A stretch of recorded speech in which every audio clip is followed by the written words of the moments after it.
اسلام صفحہ دہر سے باطل کو مٹایا کس نے؟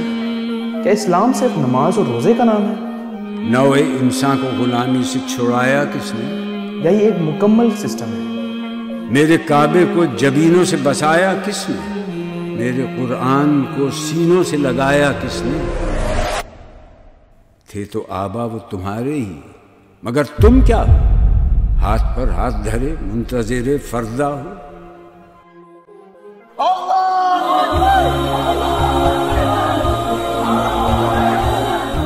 اللہ تعالیٰ نے اصحاب کو دو کاموں کے لیے منتخب کیا، ایک آپ صلی اللہ علیہ وآلہ وسلم کی مدد اور دوسرا اقامت دین۔ میں، آپ اور جو بھی اس دین کا کلمہ پڑھتے ہیں ان کا مقصد اقامت دین ہے۔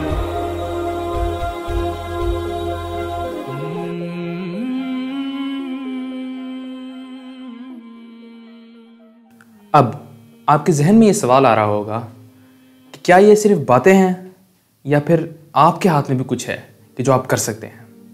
اقامت دین کے لیے کچھ ایسی باتیں ہیں جن پر کام کرنا ضروری ہے، ٹھیک اسی طریقے سے جس طرح محمد رسول اللہ صلی اللہ علیہ وآلہ وسلم نے ہمیں سکھایا۔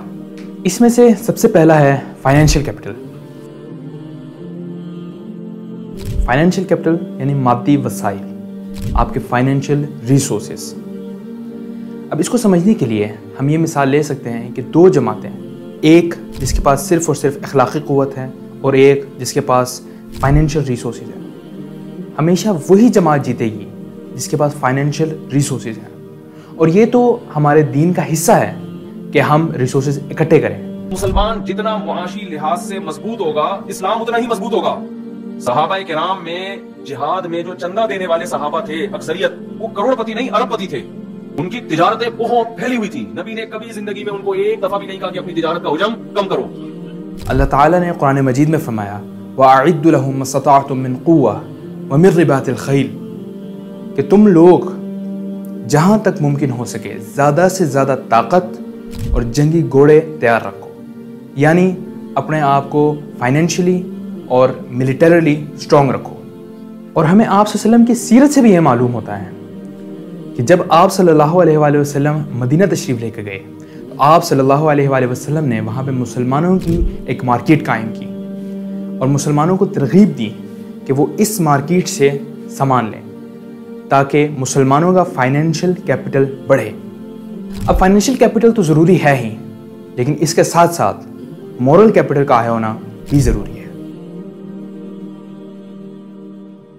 مورل کیپٹل، اب مورل کیپٹل بیسیکلی کہتے ہیں تقوی کو، جس کا مطلب یہ ہے کہ انسان ہر وقت اس بات سے آگاہ ہو کہ اس کا رب اسے کیا چاہتا ہے، اور تقوی ہی وہ چیز ہے جو اللہ تعالیٰ کے نزدیک انسان کو عزت بخشتی ہے۔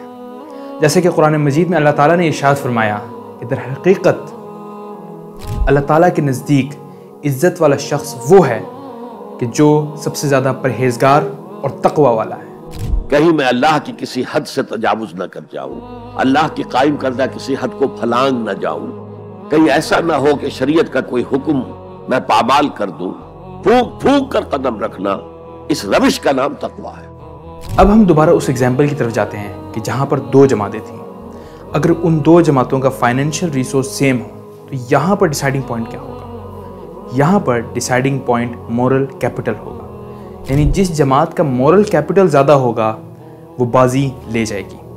اب اگر ایک جماعت کے ریسورسز تھوڑے کم بھی ہوں تو یہاں پر بھی مورل کیپٹل ٹرننگ پوائنٹ بن سکتی ہے۔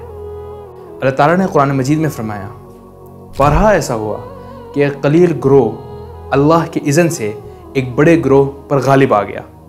ایک اور جگہ اللہ تعالیٰ نے فرمایا کہ اے نبی صلی اللہ علیہ وآلہ وسلم، تم مومنوں کو جنگ پر ابھارو کہ اگر ان میں سے 20 صابر رہیں گے تو وہ 200 پر غالب آئیں گے، اور اگر ان میں سے 100 ایسے ہوں گے تو وہ 1000 منکرین حق پر غالب رہیں گے۔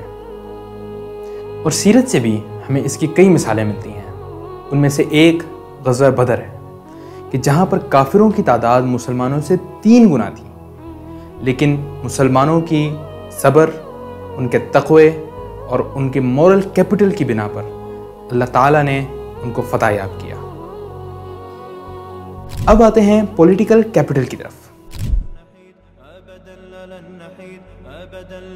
ابھی ہم نے پیچھے جتنی بھی باتیں کی ان سب کے لیے ضروری ہے کہ مسلمانوں کی ایک منظم جماعت ہو، کیونکہ یہ انسان کی فطرت میں ہے کہ وہ ایک کمیونٹی اور ایک جماعت میں رہنا پسند کرتا ہے، اور اس کی ترغیب ہمیں شریعت بھی دیتی ہے کہ ایک حدیث میں آتا ہے کہ آپ صلی اللہ علیہ وآلہ وسلم نے فرمایا کہ جب 3 لوگ مل کر سفر کریں تو ان کو چاہیے کہ وہ ایک کو اپنا امیر مقرر کر لیں۔ یہ پولیٹیکل جماعت ایسی ہونی چاہیے کہ یہ اسلامک ویلیوز کو قائم رکھے اور ان میں توڑ مڑوڑ کو برداشت نہ کرے۔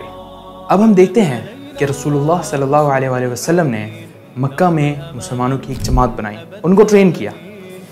اس ٹریننگ کی بنا پر وہ اپنے اصولوں پر قائم رہے۔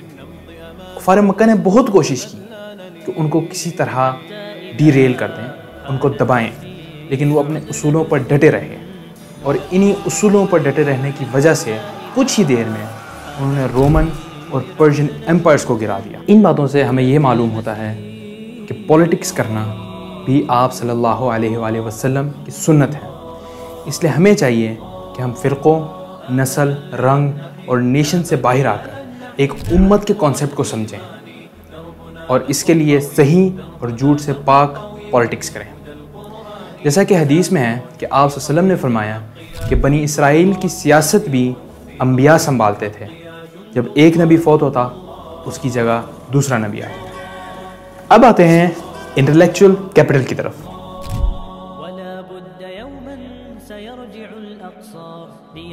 ہم نے پیچھے جتنی بھی باتیں کی ان سب کو امپلیمنٹ کرنے کے لیے ضروری ہے کہ ہم اپنا انٹلیکچوئل کیپٹل بڑھائیں، یعنی ہم اسلامک اکانومی، پولیٹکس اور مورلز کے بارے میں نالج گین کریں، کیونکہ جب تک ہمیں ان کے بارے میں نالج ہی نہیں ہوگا تب تک ہم ان کو امپلیمنٹ کیسے کر سکتے ہیں۔ اب ہمیں چاہیے کہ ہم اپنی فیلڈز میں کمال کی حد کو پہنچیں۔ فزکس والے اسٹوڈنٹس فزکس میں، میڈیکل سائنس والے اسٹوڈنٹس میڈیکل سائنس میں، اور کمپیوٹر سائنس والے اسٹوڈنٹس کمپیوٹر سائنس میں، تاکہ آنے والے وقت میں الخوارزمی، البیرونی، الغزالی جیسے لوگ اس امت میں پیدا ہوں۔ جب ہم ان تمام چیزوں کو اسٹڈی کرتے ہیں تو ہمیں پتہ لگتا ہے کہ یہ تمام چیزیں اسلام کی ترقی کے لیے ضروری ہیں، اور ان سب کے لیے ہمارے معاشرے میں مختلف جماعتیں بھی موجود ہیں۔ لیکن افسوس کی بات یہ ہے کہ یہ جماعتیں صرف اس ایک ہی چیز کو کل اسلام سمجھتی ہیں، جبکہ یہ سب اسلام کی ترقی کے لیے ایکولی امپورٹنٹ ہیں۔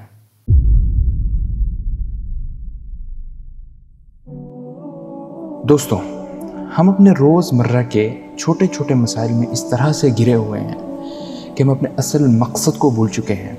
ہم اس بات سے غافل ہو چکے ہیں کہ اسلام صرف مسلمانوں کے لیے نہیں بلکہ پورے دنیا کے انسانوں کی ہدایت کے لیے ہے۔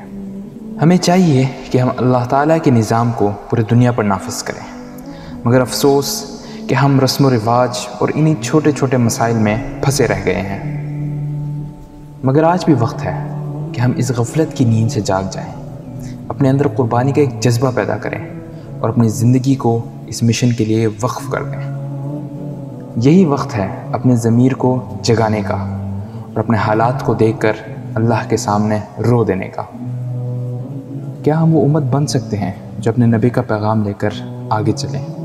کیا ہم وہ لوگ ہیں جو اسلام کا صحیح روپ سب کو دکھا سکیں؟ یا ہم بھی ایک بھیڑ کا حصہ بن کر اس دنیا سے چلے جائیں گے؟ دوستوں، فیصلہ آپ کے ہاتھ میں ہے اور وقت بہت کم ہے۔ وقت فرصت ہے کہاں، کام ابھی باقی ہے، نور توحید کا اتمام ابھی باقی ہے۔